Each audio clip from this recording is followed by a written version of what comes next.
y las manos se van. ¿Sí?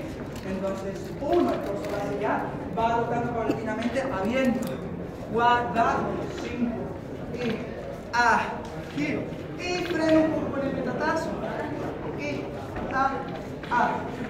giro, 5, 6, 7, 8, abro, 1, 2, 3, no llevo todo el peso a la izquierda porque le estoy mando otra vez a un step, 4, 5, 6 y 7, 8, 1, 2 y 3, 4, ¿cómo se llama el 4?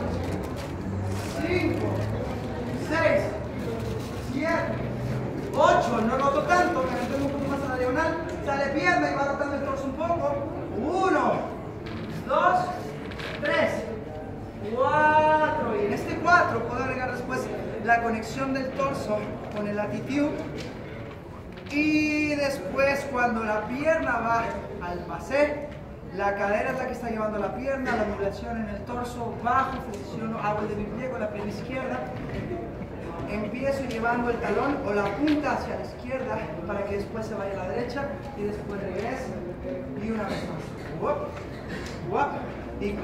Pero todo esto lo marca la cadera. Ya que hice esto con el torso, regreso de mi pie, la cadera ya va directo a la izquierda. Hago la rotación, una vez más, la postura es bien importante, que no se venga el torso hacia acá. Es como una posición de yoga. Regreso una vez más al frente. Puedo agregar brazos con rotación al final y jalar el empeine. Hola, adelante 0044, sí, claro, sí, regreso, y 1, 2, 3, 4. 1, 2, 3, 4. Básico, 5, 6, 7, 8.